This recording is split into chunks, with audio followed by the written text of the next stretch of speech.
4 darah baru, 1 tujuan, mengibarkan merah putih lebih tinggi. Ketika Garuda bersiap terbang menghadapi kekuatan besar seperti China, Indonesia tak datang dengan sayap yang sama. 4 pemain naturalisasi baru siap memperkuat timnas. Mereka bukan sekedar pemain asing yang berganti warna bendera, tapi pejuang yang memilih tanah air sebagai tempat mereka bertarung dan menang. Siapa mereka dan sejauh mana mereka bisa mengubah wajah permainan Indonesia? Saksikan babak baru sejarah sepak bola Indonesia dimulai.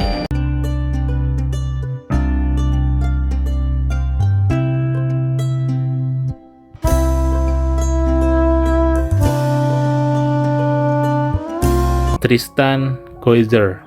PSSI masih berburu Tristan Koizer. Jadi satu-satunya opsi realistis untuk laga kontra Cina dan Jepang. Menjelang 2 laga hidup dan mati kontra Cina dan Jepang di kualifikasi Piala Dunia 2006, PSSI masih terus bergerak di balik layar. Di tengah dinamika performa timnas dan ketatnya jadwal kompetisi, satu fokus kini jadi sorotan adalah pencarian tambahan amunisi dari pemain keturunan. Namun, dari sekian banyak nama yang selama ini beredar, kini hanya tersisa satu kandidat yang dinilai paling realistis, yaitu Tristan Koizer.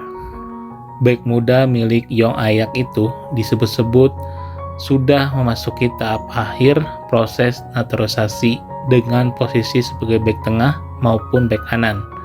Koizer dinilai cocok dengan skema permainan Patrick Kuipers yang membutuhkan permainan bertahan cepat, lugas, dan bisa membaca permainan dengan baik. Apalagi lini belakang Indonesia menjadi perhatian utama setelah beberapa penampilan yang belum konsisten di laga-laga sebelumnya. Meski nama-nama besar seperti Jayden Oosterwolde sempat mencuat, semuanya masih terbentur proses yang belum rampung atau bahkan belum ada pergerakan konkret.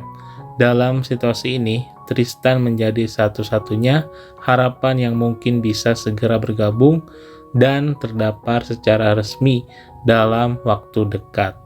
PSSI sendiri disebut terus memantau perkembangan dokumen dan kesiapan pemain, termasuk menyiapkan segala kebutuhan administratif agar tak mengulang drama keterlambatan seperti yang sempat terjadi sebelumnya. Jayden Oosterwolde menjelang sisa laga krusial melawan Cina dan Jepang di kualifikasi Piala Dunia 2026, kabar hangat kembali mencuat dari kalangan pencinta sepak bola tanah air.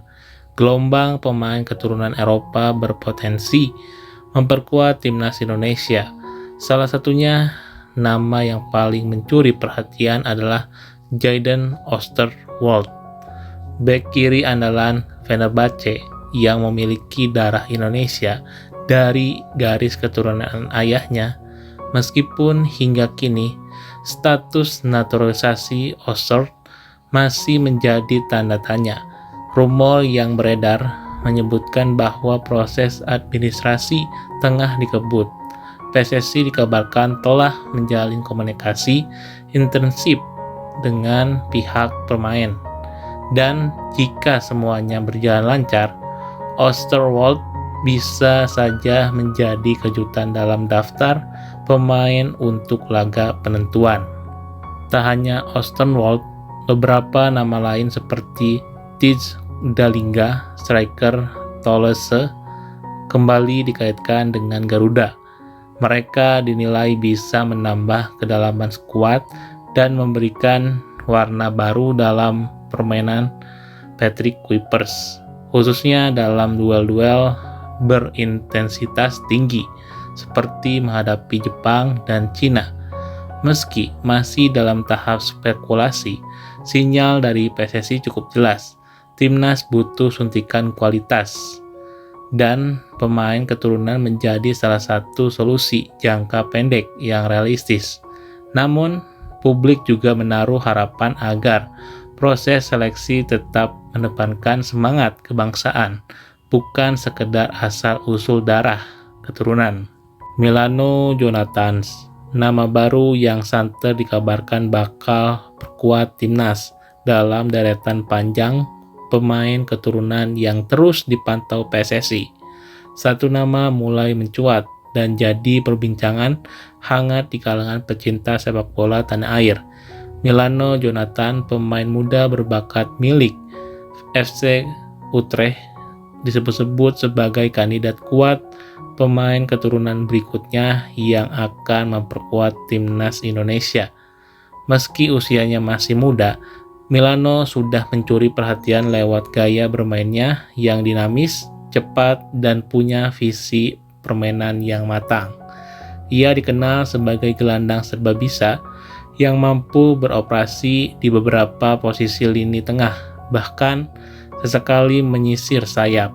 Dengan karakteristik seperti itu, tak heran jika namanya jadi incaran Patrick Kuipers yang memang membutuhkan permainan-permainan fleksibel dengan kualitas teknik tinggi. Rumor kedekatan Milano dengan PSSI bukan tanpa dasar. Beberapa sumber menyebut proses pendekatan sudah dilakukan. Bahkan komunikasi antara pihak pemain dan federasi telah berjalan sejak awal tahun. Jika semua berjalan mulus, bukan tidak mungkin Milano Jonathan akan segera menyusul jejak Rafael Struijk, Ivar Jenners, hingga Sandy Walsh yang lebih dulu berseragam merah putih. Di tengah persiapan menghadapi dua laga berat melawan Cina dan Jepang, kehadiran Milano bisa menjadi angin segar di lini tengah timnas.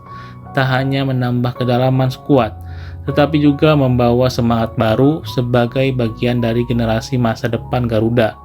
Meski belum ada pengumuman resmi, sinyal-sinyal kuat mulai terasa.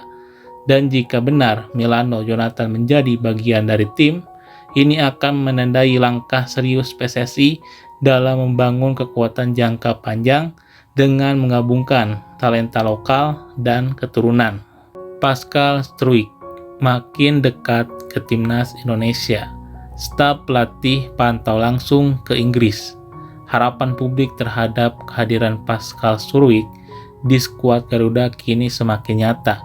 Baik tengah milik Leeds United itu dikabarkan semakin dekat dengan proses naturalisasi setelah staf kepelatihan timnas Indonesia menonton langsung laga antara Leeds United versus Oxford United dalam lanjutan kompetisi Inggris baru-baru ini. Langkah ini jadi sinyal kuat bahwa PSSI dan tim pelatih serius memantau serta mendekati pemain berusia 24 tahun tersebut.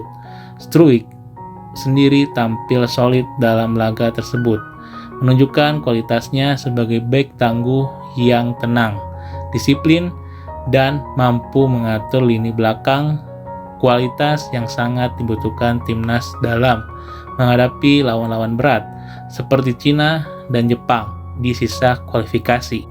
Apalagi Struijk memiliki darah Indonesia dari garis keturunan kakek neneknya, yang membuat proses administrasi lebih memungkinkan secara legal. Jika proses ini berjalan lancar, Struijk bisa menjadi tambahan kekuatan signifikan dari timnas Indonesia. Kini, publik menanti dengan penuh harapan. Apakah Pascal Struijk akan benar-benar mengenakan jersey merah putih dan menjadi tembok kokoh Garuda?